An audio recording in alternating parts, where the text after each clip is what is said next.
اس نے دوسری طرف کی باتیں سن کر ریسیور کو فون کے کریڈل پر پٹخ دیا، پھر مجھ سے فون پر کہا، تم لوگ بہت چالاک ہو، کیا ہم سے ڈبل گیم کھیل رہے ہو؟ تم نے خود کالیا کو اغوا نہیں کیا ہے، کسی دوسرے سے یہ کام کروایا ہے۔ میں نے کہا میں اتنا نادان نہیں ہوں، اتنا تو موٹی عقل سے بھی سمجھا جا سکتا ہے کہ کالیا کو زندہ سلامت رکھنے میں ہی میری امی کی سلامتی ہے۔ ہاں، وہ سلامت رہے گا تو تمہاری ماں بھی سلامت رہے گی۔ میں ابھی معلوم کرنے کی کوشش کرتا ہوں کہ حقیقت کیا ہے۔ اس نے فون بند کر دیا، میں نے بھی موبائل کو آف کر دیا۔ پوجا نے پوچھا، کیا وہ دھمکیاں دے رہا تھا؟ نہیں، معاملہ بگڑ گیا ہے، کسی نے کالیا کو اغوا کر لیا ہے۔ میں فون پر ہونے والی تمام باتیں اسے بتانے لگا۔ وہ حیرانی اور پریشانی سے بولی، کالیا کو کون لے جا سکتا ہے؟ وہ لے جانے والا ان سے یہ کہہ رہا تھا کہ تمہاری امی سلامت رہیں گی تو کالیا بھی زندہ رہے گا۔ وہ تمہاری امی کی سلامتی چاہنے والا یقیناً دوست ہو سکتا ہے، تمہاری امی سے عقیدت رکھنے والا کوئی ہوگا۔ ہم باتیں کرتے ہوئے کھیتوں سے گزر رہے تھے، دوسری طرف سے ایک نیا کھیل شروع ہو چکا تھا۔ اس کا علم ہمیں نہیں تھا، بعد میں جو کچھ معلوم ہوا اسے میں بیان کرتا ہوں۔ تابانی میری امی کو اغوا کر کے لے گیا تھا۔ ڈائریکٹر جنرل دھاون نے اسے کہا تھا کہ میری امی کو ہیڈ کوارٹر میں لے آئے۔ تابانی نے یہی کیا تھا۔ دھاون نے اس کے شانے کو تھپک کر کہا، شاباش، تم نے ہماری ضرورت کے مطابق ایک بہت بڑا کارنامہ انجام دیا ہے۔ اب شمشیر سنگھ کالیا کا آپریشن ضرور کامیاب ہوگا۔ وہ ٹوٹی ہوئی ہڈیوں کو جوڑنے میں کمال دکھاتی ہے۔ عالمی شہرت رکھنے والے تمام ڈاکٹر اس کی سرجیکل صلاحیتوں کو تسلیم کرتے ہیں۔ تابانی نے کہا، لیکن سر آپریشن میں تو کئی دن لگ جائیں گے۔ ہاں، وقفے وقفے سے 2 یا 3 آپریشن ہوں گے تو اس کے گھٹنے کی ہڈیاں جڑ جائیں گی، پہلے کی طرح وہ چل پھر سکے گا۔ 2 یا 3 آپریشن کا مطلب ہے کہ ایک مہینہ نہیں، 2 4 مہینے لگ سکتے ہیں۔ تابانی نے چیخ کر کہا، یہ آپ کیا کہہ رہے ہیں؟ اتنے دنوں میں تو میرے مراد کو پھانسی پر چڑھا دیا جائے گا۔ فکر نہ کرو، وہاں ہمارے آدمی مراد کو جیل سے نکالنے کی کوشش میں ہیں۔ وہ کوششوں میں ناکام ہو سکتے ہیں، لیکن ڈاکٹر آمنہ پاکستان کی اتنی بڑی شخصیت ہے کہ حکومت پاکستان مراد کو ہمارے حوالے کر کے ڈاکٹر آمنہ کو واپس لینا چاہے گی۔ آپ نے فون پر مجھ سے وعدہ کیا تھا کہ ڈاکٹر آمنہ کو لے کر آؤں گا تو اس کا مراد سے تبادلہ کیا جائے گا۔ میں فون پر ایسا نہ کہتا تو تم ڈاکٹر آمنہ کو اغوا کرنے کا اتنا بڑا کارنامہ کبھی نہ کرتے۔ تم صرف اپنے ہونے والے بچے کے باپ کو رہائی دلانا چاہتے ہو، لیکن راہ تنظیم میں شروع سے ہی ذہن نشین کروا دیا جاتا ہے کہ تنظیم کے مقاصد کو پورا کرنے کے لیے اپنے پیاروں کی قربانی سے بھی دریغ نہیں کریں گے۔ میں جانتا ہوں کالیا ہماری تنظیم کے لیے بڑے اہم کام کرتا ہے۔ میں وعدہ کرتا ہوں اگر ڈاکٹر آمنہ سے مراد کا تبادلہ کریں گے تو میں اور مراد اس کالیے سے بھی زیادہ کارنامے انجام دیں گے۔ جب تم پیدا بھی نہیں ہوئے تھے تب سے کالیا ہماری تنظیم کا وفادار ہے۔ تم اور مراد کارنامے انجام دو گے تو وہ تمہاری وفاداریاں ہوں گی، لیکن اس کے بدلے کالیا کی وفاداریوں کو نہیں بھلایا جا سکتا۔ اس کا کامیاب آپریشن صرف لیڈی سرجن آمنہ کر سکتی ہے، اسی لیے ہم نے تمہارے ذریعے اسے اغوا کروایا۔ یعنی مجھے دھوکہ دیا گیا ہے، میرے مراد کو وہاں سزائے موت پانے کے لیے چھوڑ دیا گیا ہے۔ مجھ سے بحث نہ کرو، تم جانتے ہو کہ میں ایک ہی تمہارا رازدار ہوں۔ میں نے آج تک کسی کو نہیں بتایا کہ تم عورت بن چکے ہو، لیکن یہ راز کب تک رہے گا؟ تمہارا پیٹ پھولے گا تو بھید کھل جائے گا۔ میں کہیں دور کسی پہاڑی علاقے میں جاؤں گی، پھر زچگی ہونے کے بعد واپس آؤں گی، مگر پلیز آپ نے میرے لیے بہت کچھ کیا ہے، بس میرا یہ کام کر دیں، میرے مراد کو یہاں زندہ آنے دیں۔ ہم حکومت پاکستان سے سودا کریں گے کہ وہ ڈاکٹر آمنہ کو زندہ سلامت چاہتے ہیں تو مراد کو سزائے موت نہ دیں، اسے جیل کی ایک کلاس میں رکھیں۔ ہم 3 یا 4 ماہ کے بعد ڈاکٹر آمنہ سے مراد کا تبادلہ کر لیں گے۔ تبانی اندر سے تپ رہا تھا، یہ اسے منظور نہیں تھا کہ اس کا مراد 3 4 ماہ تک اس سے دور رہے، لیکن اس نے ڈی جی جمنا پرساد دھاون سے بحث نہیں کی، بڑے صبر و تحمل سے بولا، ٹھیک ہے، آپ میری زچگی ہونے تک مجھے چھٹی پر جانے دیں۔ مجھے امید ہے آپ جلد سے جلد کالیا کا آپریشن کروا کر ڈاکٹر آمنہ کو فارغ کر دیں گے۔ ضرور یہی کروں گا، تم چھٹی پر جا سکتے ہو۔ تابانی اس کیمپ کے ایک کوارٹر میں آرام کرنے کے لیے آ گیا۔ اس رات کیمپ کے کلب میں وہ گیا، وہاں ناچ گانا ہو رہا تھا، ایک ایڈیشنل ڈائریکٹر شراب پی کر مست ہو رہا تھا۔ تابانی کو دیکھ کر بولا، یار یہاں آؤ، تم نے تو کمال ہی کر دیا۔ تابانی اس کے پاس ایک کرسی پر بیٹھ گیا۔ اس نے پوچھا، کیا پیو گے؟ تابانی نے کہا، تم جانتے ہو میں کبھی نہیں پیتا، مگر تمہارا دوست مراد پیتا تھا۔ یار میں نے سنا ہے تم مراد کو رہائی دلانے اور بھارت میں لانے کے لیے اتنی بڑی ڈاکٹر کو اغوا کر کے لائے ہو؟ میں نے ڈاکٹر آمنہ کو دیکھا ہے، بیچاری کی موت اسے یہاں لے آئی ہے۔ تابانی نے کہا، زیادہ نہ پیا کرو، فضول بکواس کرتے رہتے ہو۔ میں نشے میں نہیں ہوں، عقل کی بات کرتا ہوں۔ ڈاکٹر آمنہ عالمی شہرت رکھتی ہے، کیا بھارتی حکومت اتنی بڑی شخصیت کو اغوا کرنے کا الزام اپنے سر پر لے گی؟ کبھی نہیں۔ تم دیکھ لینا، کالیا کا آپریشن کامیاب ہونے کے بعد ڈاکٹر آمنہ کو ختم کر دیا جائے گا اور اس کی لاش غائب کر دی جائے گی۔ تابانی اسے گھور کر دیکھ رہا تھا، اس کے دماغ میں آندھی سی چلنے لگی۔ وہ اس پہلو کو بھول گیا تھا کہ عالمی شہرت رکھنے والی کسی بھی ہستی کو اغوا کروانے والی کوئی بھی حکومت تسلیم نہیں کرتی کہ یہ جرم اس نے کیا ہے۔ الزام سے بچنے کے لیے اغوا کی ہوئی ہستی کو رازداری سے قتل کر دیا جاتا ہے۔ اس رات تابانی کی نیند اڑ گئی۔ دوسرے دن اس نے معلوم کیا کہ کالیا کو کس ہسپتال میں رکھا گیا ہے۔ پتا چلا دہلی کے کسی بھی ہسپتال میں اس کا آپریشن ہوگا تو پاکستانی جاسوس اسی طرف آئیں گے، کیونکہ آمنہ کو پنجاب کی ایک سرحد پار کروا کے لایا گیا تھا۔ وہاں سے دہلی قریب تھا، پھر یہ سب جانتے تھے کہ را کا ہیڈ کوارٹر دہلی میں ہے۔ اگر پاکستانی جاسوس آمنہ کو واپس نہ لا سکے تو کالیا کو مار ڈالیں گے۔ کالیا کی حفاظت کی خاطر اسے راجستھان کے ایک چھوٹے سے ٹاؤن پشکر میں پہنچا دیا گیا ہے۔ جب آپریشن کا تمام ضروری سامان اور ماتحت ڈاکٹرز وغیرہ وہاں پہنچ جائیں گے تو ڈاکٹر آمنہ کو بھی وہاں سخت نگرانی میں پہنچا دیا جائے گا۔ تابانی ڈاکٹر آمنہ سے ملنے کے لیے راہ کے ایک خفیہ قید خانے میں گیا۔ لیڈی سرجن کو بڑے آرام سے رکھا گیا تھا۔ آمنہ نے اسے دیکھ کر پوچھا، تابانی کیسے ہو؟ کچھ اجڑے ہوئے سے نظر آ رہے ہو۔ اپنے ہونے والے بچے کی خاطر اپنی صحت کا خیال رکھو۔ میں نے پاکستان میں تمہیں ضروری دوائیں لکھ کر دی تھیں، انہیں ضرور استعمال کیا کرو۔ تابانی نے سر جھکا کر کہا، میں نے آپ پر ظلم کیا ہے اور آپ میری اور میرے بچے کی بھلائی کی باتیں کر رہی ہیں۔ تمہارا جو کام تھا تم نے کیا، میرا جو کام ہے میں ایک ڈاکٹر کی حیثیت سے وہی کر رہی ہوں۔ آپ نے قانون کی مخالفت مول لے کر میرے مراد کا بار بار آپریشن کیا اور اسے چلنے پھرنے کے قابل بنا دیا۔ میں آپ کو جبرن یہاں لے آئی۔ آپ کو مجھ سے نفرت نہیں ہوتی؟ نفرت وہ کیوں ہوگی؟ مجھے یہاں لائے ہو، مراد سے میرا تبادلہ کرو گے، تمہارا مراد تمہیں مل جائے گا، میں واپس اپنے پاکستان پہنچ جاؤں گی، لیکن میں حکومت پاکستان سے کہوں گی کہ مراد کو جلد بھیج دیں۔ مجھے 6-7 ماہ بعد بلائیں، میں تمہاری زچگی تک تمہیں اپنی نگرانی میں رکھوں گی۔ تم نہیں جانتے جنس تبدیل ہونے کے باعث زچگی سے پہلے کیسے پرابلمز پیدا ہوں گے۔ میں رہوں گی تو انشاءاللہ تمہیں اور تمہارے بچے کو ہر حال میں بچاؤں گی۔ تابانی نے ایک دم سے چیخ کر کہا، بس کریں، آپ کیسی عورت ہیں؟ کس مٹی سے بنی ہوئی ہیں؟ پاکستان کی مٹی سے۔ وہ ایک دم سے پلٹ کر دوڑتا ہوا وہاں سے چلا آیا۔ اس کا بس چلتا تو ڈاکٹر آمنہ کو وہاں سے لے آتا، مگر اب تیر کمان سے نکل چکا تھا۔ اس نے اپنے ہاتھوں سے اس فرض شناس ڈاکٹر کو را کی کسٹڈی میں دیا تھا۔ اس کے اطراف اتنا سخت پہرا تھا کہ وہ اسے وہاں سے نکال کر واپس پاکستان نہیں پہنچا سکتا تھا۔ وہ ہیڈ کوارٹر کے ایک ایک شعبے سے واقف تھا۔ وہ اسی دن ایسے شعبے میں گیا جہاں سے را کے کارکنوں اور افسروں کے شناختی کارڈ جاری کیے جاتے تھے۔ وہاں سے اس نے ہاتھ کی صفائی دکھائی، ایک آئی ڈی کارڈ میں اپنی تصویر چسپاں کر کے وہاں کی خاص مہر لگائی، ڈائریکٹر جنرل جمنا پرساد دھاون کے دستخط کی نقل کی۔ اس طرح وہ اس آئی ڈی کارڈ کے ذریعے ایک ایڈیشنل ڈائریکٹر بن گیا۔ اسی رات وہ ایک فلائٹ سے راجستھان کے ایک شہر جے پور پہنچا، وہاں کے ایک ہسپتال کے انچارج کو اپنا کارڈ دکھا کر مروب کیا، ایک ڈاکٹر اور 2 وارڈ بوائز کے علاوہ ایک ایمبولنس حاصل کی، پھر وہاں سے پشکر پہنچ گیا۔ وہاں را کے ٹریننگ سینٹر کے تمام افسران اسے ایڈیشنل ڈائریکٹر سمجھ کر اس کے احکامات کی تعمیل کرنے لگے۔ اس وقت تک اعظم بیگ کی جاسوسی کے باعث یہ معلوم ہو چکا تھا کہ لیڈی سرجن آمنہ کا بیٹا فرمان وہاں پہنچا ہوا ہے۔ وہاں کے سینٹر کے افسروں نے یہ بات تابانی کو بتائی۔ اس نے کہا، ہم خفیہ ذرائع سے پہلے ہی معلوم کر چکے ہیں، اس لیے میں ایمبولنس لایا ہوں۔ کالیا کو اس میں آرام سے لٹا دو اور اسے ایک بہت ہی خفیہ مقام پر پہنچایا جائے گا۔ اس حکم کی تعمیل کی گئی۔ اس طرح وہ کالیا کو لے کر وہاں سے جانے لگا۔ اس کے ساتھ آنے والے ڈاکٹر نے راستے میں پوچھا، آپ ہمیں کہاں لے جا رہے ہیں؟ یہ راستہ جے پور نہیں، منڈاوا شہر جاتا ہے۔ تابانی نے ایمبولنس کو روک کر ڈاکٹر اور دونوں وارڈ بوائز کو ریوالور دکھا کر کہا، گاڑی سے باہر آؤ، کمان۔ وہ ریوالور دیکھ کر سہم گئے تھے، فوراً باہر آئے۔ تابانی کے لیے خون خرابہ اور دہشت گردی معمولی سی بات تھی۔ اس نے تینوں کو گولیاں مار کر ہلاک کیا، پھر اسٹیئرنگ سیٹ پر بیٹھ گیا۔ اسٹریچر پر لیٹے ہوئے شمشیر سنگھ کالیا نے سر اٹھا کر پوچھا، یہ فائرنگ کس نے کی تھی؟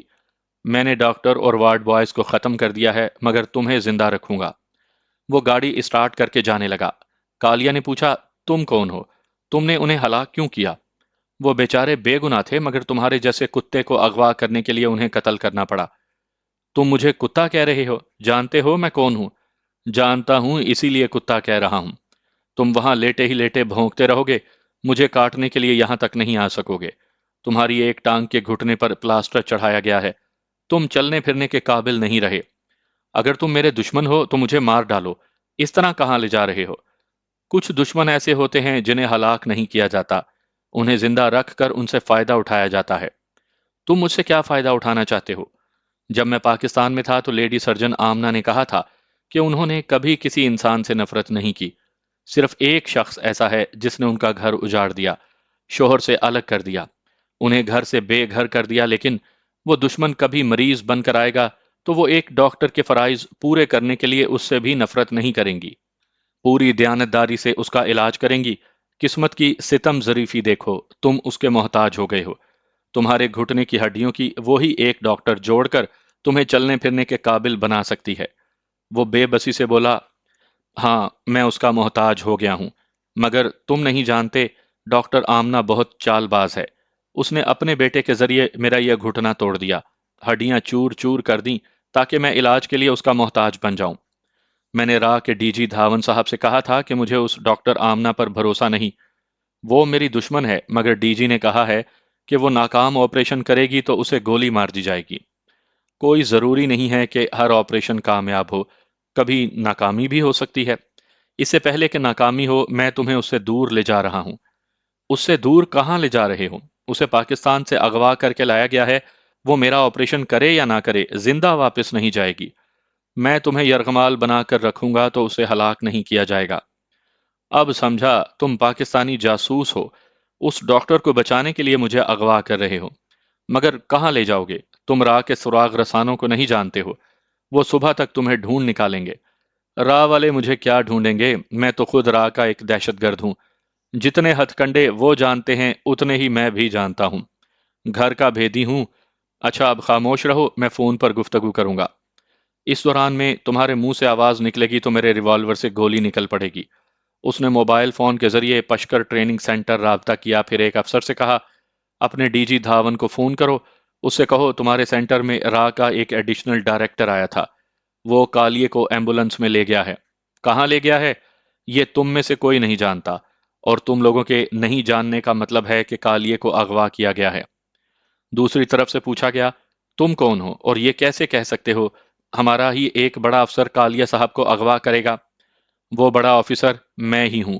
دھاون صاحب سے بولو، جب تک لیڈی ڈاکٹر آمنہ زندہ سلامت رہے گی تب تک کالیہ بھی زندہ سلامت رہے گا اور اس کا علاج ہوتا رہے گا۔ میں اپنے ایک اڈے پر پہنچنے کے بعد دھاون صاحب سے بات کروں گا۔ اس نے فون بند کر دیا۔ میں ایسے ہی وقت ڈی جی دھاون سے فون کے ذریعے بات کر رہا تھا، تب اسے اطلاع ملی کہ کسی نے راہ کا افسر بن کر کالیہ کو اغوا کیا ہے۔ وہ اپنے کسی خاص اڈے پر پہنچ کر دھاون سے رابطہ کرے گا۔ ڈائریکٹر جنرل جمنا پرساد دھاون کی نیند اڑ گئی تھی۔ گھوڑا اگر لنگڑا ہو جائے تو دوڑنے کے قابل نہ رہے تو اسے گولی مار دی جاتی ہے۔ کالیہ جیسے لنگڑے کو بھی گولی ماری جا سکتی تھی، اس کے جیسے بے شمار کالیہ راہ میں تھے، ایک گولی مارنے کے بعد اس کی کمی محسوس نہ کی جاتی۔ لیکن راہ تنظیم کو کالیہ نے بڑی چالاکی سے جکڑ رکھا تھا۔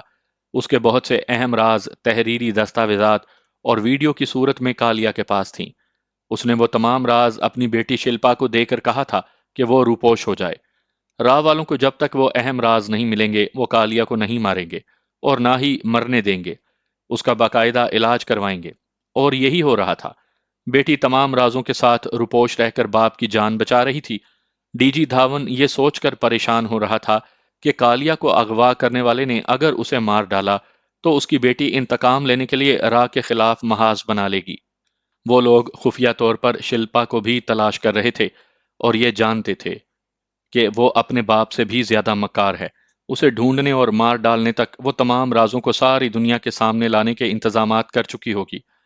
بھارت کے ایٹمی پلانٹ اور ایٹمی سی قوت بننے کی بہت پلاننگ پڑوسی ملکوں اور پورے ایشیا پر ظاہر ہو سکتی تھی۔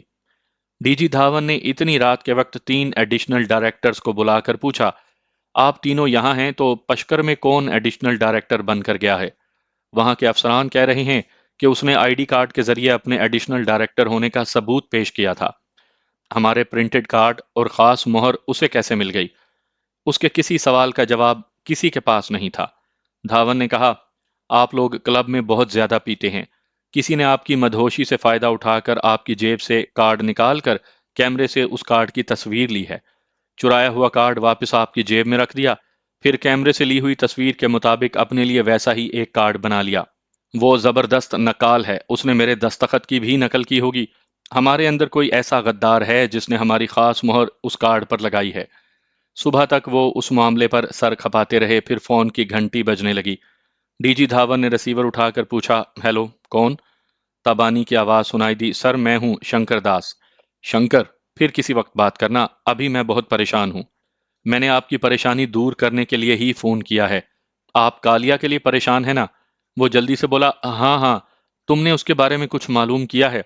سر معلوم کیا کرنا ہے، وہ تو میرے پاس ہے۔ کیا؟ وہ وہ تمہارے پاس ہے؟ کہاں ہے؟ جہاں بھی ہے خیریت سے ہے، اور اس وقت تک خیریت سے رہے گا جب تک آپ لیڈی سرجن آمنہ کو پاکستان واپس نہیں بھیج دیں گے۔ کیا تمہارا دماغ خراب ہو گیا ہے؟ تم ہمارے ہو کر ہم سے دھوکہ کر رہے ہو۔ دھوکہ پہلے آپ نے دیا ہے۔ میں نے اپنے مراد کو یہاں لانے کے لیے اس نیک اور عظیم خاتون کو اغوا کیا تھا۔ آپ نے ہیلی کاپٹر بھیج کر میری مدد کی تھی۔ یہاں پہنچتے ہی آپ نے کالیا کو بڑی اہمیت دی اور مراد کے سزائے موت پانے کی پرواہ نہیں کی۔ میں نے تم سے وعدہ کیا ہے ہمارے آدمی مراد کو پاکستانی جیل سے نکال لائیں گے۔ کیا تمہیں مجھ پر بھروسہ نہیں؟ بھروسہ تھا، اب نہیں رہا۔ آپ کالیا کو زندہ رکھنا چاہتے ہیں تو ڈاکٹر آمنہ سے مراد کا تبادلہ کریں۔ دیکھو، عقل سے کام لو۔ اگر ہم نے اس طرح تبادلہ کیا تو ساری دنیا میں بھارت کی رسوائی ہوگی کہ ہم نے اتنی عظیم ہستی کو پاکستان سے اغوا کروایا تھا۔ تو پھر یہ بات دنیا والوں سے چھپانے کے لیے ڈاکٹر آمنہ سے کام لینے کے بعد اسے مار ڈالنا ہوگا۔ کسی کو خبر نہیں ہوگی کہ اسے یہاں لایا گیا تھا۔ دانش مندی تو یہی ہے۔ میں آپ کی طرح دانش مند نہیں ہوں۔ 24 گھنٹے کے اندر ڈاکٹر آمنہ کو پاکستان پہنچاؤ۔ کیا تم نے آمنہ آمنہ کی رٹ لگا رکھی ہے؟ کیا وہ تمہاری کوئی سگی لگتی ہے؟ ہاں، سگی سے بھی زیادہ سگی۔ بھگوان کی سوگند، وہ میری ماں ہے۔ اس ماں کے لیے میں مراد کا بھی مطالبہ نہیں کروں گا۔ میری کوکھ کے بچے نے مجھ سے کہا ہے کہ میں اس ننھے کے ساتھ جان دیتے جیتے بھی اس ماں کو پاکستان پہنچا دوں۔ سر، پہلے میں دہشت گرد تھا، پھر محبوبہ بنا، اور ماں بننے والا ہوں، لیکن اب بارود بن گیا ہوں۔ Director general Jamuna Prasad Dhawan receiver کان سے لگائے حیرانی سے دیدے پھیلائے تابانی کی باتیں سن رہا تھا۔ حیرانی اس بات پر تھی کہ تابانی کا مزاج بدل گیا تھا۔ پہلے وہ اپنے مراد کو رہائی دلانے کے لیے جنون میں مبتلا ہو کر ڈاکٹر آمنہ کو اغوا کر کے بھارت لے آیا تھا۔ ڈاکٹر آمنہ کی اس پر بڑی مہربانیاں تھیں۔ اس نے اس کے محبوب مراد کے نہایت مشکل آپریشن کر کے اسے چلنے پھرنے کے قابل بنایا تھا۔ پھر تابانی کو قید سے رہائی دلانے کے انتظامات کیے تھے اور تابانی کو قانون کی نظروں سے چھپا کر رکھا تھا۔ یہ وعدہ بھی کیا تھا کہ مراد کو جیل سے نکال کر اس کے پاس پہنچا دیا جائے گا۔ لیکن تابانی اپنے مراد کے لیے جنون میں مبتلا ہو گیا تھا۔ جس ڈاکٹر آمنہ نے اس کا ساتھ دیا اسی کو اغوا کر کے بھارت لے آیا، تاکہ حکومت پاکستان ڈاکٹر آمنہ جیسی عالمی شہرت رکھنے والی ہستی کو واپس لانے کے لیے مراد کو رہا کر کے بھارت بھیج دے۔ تابانی کو ڈاکٹر آمنہ سے کوئی دشمنی نہیں تھی، بلکہ وہ اس کا احسان مند تھا۔ جب اسے معلوم ہوا کہ بھارتی حکومت ڈاکٹر آمنہ جیسی مشہور و معروف ہستی کو اغوا کرنے کا الزام اپنے سر نہیں لے گی اور کالیا کا کامیاب آپریشن کرنے کے بعد ڈاکٹر آمنہ کو ہلاک کر دیا جائے گا، تب تابانی کو اپنی غلطی کا پتہ چلا۔ راہ کے ڈی جی دھاون کے جھوٹ اور فریب کا بھی پتہ چلا۔ اس نے جھوٹا وعدہ کیا تھا کہ ڈاکٹر آمنہ سے مراد کا تبادلہ کیا جائے گا۔ ان حقائق کا علم ہونے پر تابانی کی کھوپڑی گھما دی۔ وہ بڑے سے بڑا جرم کر سکتا تھا، لیکن اپنی محسنہ کی ہلاکت نہیں چاہتا تھا۔ وہ قید خانے میں آمنہ سے ملنے گیا تو اس کا ممتا بھرا رویہ دیکھ کر اور زیادہ شرمندہ ہوا۔ تب اس نے شمشیر سنگھ کالیا کو اغوا کرنے کا بہت ہی خطرناک قدم اٹھایا۔ وہ جانتا تھا کہ راہ کے سراغ رساں اسے بھارت کے کسی علاقے میں چھپنے نہیں دیں گے۔ کتوں کی طرح اس کی بو سونگتے ہوئے اس کی شہ رگ تک پہنچ جائیں گے۔ اس کے باوجود اس نے کالیا کو پشکر ٹریننگ سینٹر سے اغوا کیا اور اب فون کے ذریعے ڈی جی دھاون کو چیلنج کر رہا تھا کہ جب تک ڈاکٹر آمنہ سلامت رہے گی کالیا کو بھی زندہ سلامت رکھا جائے گا۔ ڈی جی دھاون فون پر اس کا چیلنج سن کر اس لیے بھی حیران تھا کہ جو تابانی جنس تبدیل ہونے کے بعد بھی عورت ہو کر خود کو عورت نہیں کہتا تھا اور مرد کی طرح بولتا اور زندگی گزارتا رہا، وہ پہلی بار عورت کی طرح آمنہ کے بارے میں بول رہا تھا۔ ہاں، وہ سگی سے بھی زیادہ سگی ہے، بھگوان کی سوگن وہ میری ماں ہے۔ ایسا کہہ کر وہ پہلی بار ماں کی عظمت سے متاثر ہو کر بولا، بلکہ بولی، اس ماں کے لیے میں مراد کا بھی مطالبہ نہیں کروں گی۔ میری کوکھ کے بچے نے مجھ سے کہا ہے کہ میں اس ننھے کے ساتھ جان کی بازی لگاتے ہوئے بھی اس ماں کو پاکستان پہنچا دوں۔ وہ پھر عورت کی طرح بولا، سر، یو آر نو مور سر۔ پہلے میں دہشت گرد تھی، پھر محبوبہ بنی، پھر ماں بننے لگی، لیکن اب بارود بن گئی ہوں۔ ڈی جی دھاون کی سمجھ میں آ گیا کہ وہ مرد بن کر رہنے والی اب ڈاکٹر آمنہ کی ایسی عقیدت مند بن گئی ہے کہ ذہنی اور نفسیاتی طور پر خود ماں بن کر فخر کر رہی ہے اور اب عورت کی طرح بولنے لگی ہے۔ شاید آئندہ بھی ایک ماں ایک عورت بن کر فخر کرتی رہے گی۔ ڈی جی دھاون نے کہا، just a minute Shankar Das. وہ بولی، مجھے شنکر داس نہیں تابانی کہو، میرا مراد مجھے اسی نام سے پکارتا ہے۔ اپنے محبوب کی زبان پر جو نام آئے وہ سب سے قابل فخر نام ہوتا ہے۔ آل رائٹ، میں تمہیں تابانی کہہ رہا ہوں۔ تم شاید جوش میں آ کر یہ بھول رہے ہو کہ خود کو ہمیشہ مرد کہتے تھے، لیکن اب ایک عورت کی طرح بول رہے ہو۔ بول رہے ہو نہیں، بول رہی ہوں۔ جوش میں نہیں، ہوش میں رہ کر بول رہی ہوں۔ اپنی ماں آمنہ کی عظمت کو دیکھ کر سمجھ گئی ہوں کہ صرف مرد ہی نہیں، عورت بھی عظیم ہوتی ہے، اور مجھے عورت بننے پر شرمانا نہیں، فخر کرنا چاہیے۔ میں تمہارے بدلتے ہوئے احساسات اور جذبات کو اچھی طرح سمجھ رہا ہوں۔ تم ڈاکٹر آمنہ کی احسان مند ہو۔ کیا میرے احسانات کو بھول گئی ہو؟ تمہیں اپنی راہ تنظیم میں لانے والا میں ہی ہوں۔ تمہاری تبدیلی جنس کا صرف ایک میں رازدار تھا۔ میں ہر آڑے وقت میں تمہارے کام آتا رہا۔ اب تم تمام احسانات کو بھول کر مجھے مشکلات میں پھنسا رہی ہو۔ کالیا کو کچھ ہو گیا یا وہ کسی طرح مر گیا تو اس کی بیٹی شلپا ہمارے لیے بڑے مسائل پیدا کر دے گی۔ اس کے پاس ایسے راز ہیں جنہیں کبھی ظاہر نہیں ہونا چاہیے، لیکن کالیا علاج کے بغیر مرے گا تو شلپا انتقاماً ہمارے خلاف بہت کچھ کرے گی۔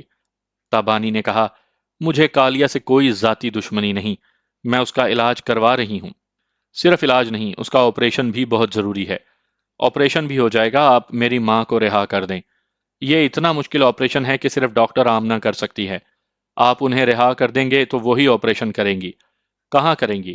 ہمارے دیس کے کس شہر کے کس ہسپتال میں تم علاج کرواؤ گی؟ بھارت دیس میں جہاں بھی کراؤں گی وہاں مجھے بھی گرفتار کر لیا جائے گا اور میری ماں کو بھی کامیاب آپریشن کے بعد ہلاک کر دیا جائے گا۔ ہمارے دیس کے باہر میری ماں جس ملک میں جانا اور آپریشن کرنا پسند کریں گی وہیں کالیا کا علاج ہوگا۔ کیا تم نے اپنے دیس کو بدنام کرنا ہے؟ ہم نے ڈاکٹر آمنہ کو اغوا کروایا تھا۔ میں اپنے دیس کی بدنامی نہیں چاہتی۔ میری ماں بھی آپ کے خلاف کبھی بیان نہیں دیں گی۔ تابانی، حقیقت کو سمجھو۔ وہ ہمارے دیس میں پوری طرح پابند رہ کر ہمارے احکامات کی تعمیل کر کے کالیا کو چلنے پھرنے کے قابل بنا دے گی۔ انہیں کسی طرح کی پابندی میں نہیں رکھا جائے گا۔ وہ خود ہی ایک فرض شناس ڈاکٹر ہیں، دشمنوں کا علاج کرتے وقت بھی فرض کے تقاضے پورے کرتی ہیں۔ تم بہت ضدی ہو۔ اس ڈاکٹر کا جادو تمہارے سر چڑھ کر بول رہا ہے۔ ٹھیک ہے، میں ابھی ڈاکٹر آمنہ سے بیرون ملک جا کر آپریشن کرنے کا مطالبہ کرتا ہوں۔ پہلے آپ ان سے معاملہ طے کریں، پھر میں ان سے فون پر بات کروں گی۔ مجھے بتائیں میں کتنی دیر بعد آپ کے موبائل فون پر رابطہ کروں؟ 40 منٹ کے بعد۔ رابطہ ختم ہو گیا۔ تابانی نے کالیا کو جہاں چھپایا تھا وہاں سے تقریباً 15 کلومیٹر دور آ کر فون کے ذریعے ڈی جی دھاون سے باتیں کرتی رہی تھی تاکہ راہ کے سراغ رساں کسی طرح سراغ لگا کر اس کا محاصرہ کریں تو صرف اسے گرفتار کر سکیں، کالیا تک نہ پہنچ سکیں۔ وہ ایسا وقت تھا جب میں پوجا کے ساتھ پشکر کے مویشی میلے سے فرار ہوا تھا اور کئی کلومیٹر دور جا کر فوجی ٹرک سے اتر کر مین روڈ چھوڑ کر کھیتوں سے گزر رہا تھا۔ پوجا نے کہا تھا، ہمارے تعاقب میں آنے والے اس خالی ٹرک کے آس پاس ہمیں ڈھونڈنے کے بعد یہی سمجھیں گے کہ ہم آگے کہیں بھاگتے ہوئے گئے ہیں، اس لیے ہم پشکر کی طرف واپس جائیں گے۔ اس کا آئیڈیا اچھا تھا۔ تعاقب میں آنے والے یہ سوچ بھی نہیں سکتے تھے کہ ہم جہاں سے فرار ہوئے ہیں اسی طرف واپس گئے ہیں، لیکن ہم واپس پشکر نہیں گئے۔ چند کلومیٹر تک کھیتوں کے درمیان سے گزرنے کے بعد ہم نے راستہ بدل لیا۔ وہ علاقہ ہمارے لیے انجانا تھا، ہمیں اندازہ نہیں تھا کہ ہم کس سمت جا رہے ہیں۔ راستے میں کوئی شہر یا گاؤں آتا تو وہاں معلوم کیا جا سکتا تھا کہ ہم کہاں پہنچے ہیں۔ آخر ہم ایک بستی کے قریب پہنچے۔ اس وقت شاید رات کے 2 بج گئے تھے۔ اس گاؤں کے تمام گھروں کی بتیاں بجھی ہوئی تھیں۔ وہاں غریبوں کی جھونپڑیاں اور مٹی کے کچے مکانات تھے۔ ان گھروں میں دھن دولت نہیں تھی، اس لیے وہ اپنے تاریک مکانوں میں بے فکری سے سو رہے تھے۔ میں نے کہا، یہاں اتنا سناٹا ہے کہ ہم ایک دروازے پر دستک دیں گے تو ارد گرد 10 گھروں تک آواز جائے گی، پورا گاؤں جاگ کر باہر آ جائے گا۔ پوجا نے کہا، سارے گاؤں میں معلوم نہیں ہونا چاہیے کہ ہم دونوں یہاں آئے تھے، پھر یہاں سے کچھ کھا پی کر فلاں سمت گئے ہیں۔ ہمارا تعاقب کرنے والے ادھر آ کر ان سے بہت کچھ معلوم کر سکتے ہیں۔ کیا تمہیں بھوک لگی ہے؟ نہیں، میں بھوک پیاس برداشت کر سکتی ہوں۔ ہمیں یہاں نہیں رکنا چاہیے۔ یہاں سے جتنی دور جائیں گے ہمارے لیے بہتر ہوگا۔ گاؤں کے اطراف دھان کے خوشے اور خشک گھاس کے ڈھیر لگے تھے۔ ہم ایک کھلیان کے پاس گزرنے لگے تو کچھ ایسی دھیمی سی آوازیں سنائی دیں جیسے دو افراد خشک گھاس میں چھپے ہوئے سرگوشیاں کر رہے ہوں۔ بہت دیر ہو گئی، اب مجھے جانے دو، ایک مرد کی آواز سنائی دی۔ میں نہیں جانتا کتنی دیر ہوئی ہے، میرا تو دل بھرا نہیں۔ پوجا نے جھجکتی ہوئی نظروں سے مجھے دیکھا، میں نے اسے دیکھا تو اس کی نظریں جھک گئیں۔ عورت کی آواز سنائی دی، تمہارا دل تو کبھی نہیں بھرے گا، تم بڑے وہ ہو۔ اس کے ساتھ ہی سوکھی گھاس میں ہلچل سی پیدا ہونے لگی۔ وہ پہلے ہی گھاس میں چھپے ہوئے تھے، ان کے اوپر اور گھاس گرنے لگی۔ پوجا اپنے سر پر ساڑی کا آنچل رکھتے ہوئے شرما کر وہاں سے دور جانے لگی۔ میں بھی اس کے پیچھے چلتے ہوئے بڑبڑایا، لعنت ہے، کیا میاں بیوی ایسے ہوتے ہیں؟ اپنا گھر ہوتے ہوئے گھاس میں گھسنے آتے ہیں۔ وہ تیزی سے چلتے ہوئے بولی، تمہارا جسم فولاد جیسا ہے مگر کھوپڑی میں پتھر ہے، اتنا بھی نہیں سمجھ سکتے کہ وہ میاں بیوی نہیں تھے؟ میں نے حیرانی سے پوچھا، میاں بیوی نہیں تھے؟ تم کیسے جانتی ہو؟ میرے پاس عقل ہے، وہ دونوں پریمی تھے، اتنی رات کو چھپ کر ملنے آئے تھے۔ ہاں، یہ تو میں نے سوچا ہی نہیں تھا، سیدھی سی سمجھ میں آنے والی بات ہے۔ میاں بیوی تو گھر میں، یعنی کہ گھر میں۔ میں بولتے بولتے رک گیا۔ اچانک خیال آیا کہ میری گائیڈ اور ہم سفر ایک جوان لڑکی ہے اور مجھے ایسی باتیں نہیں کرنی چاہیے۔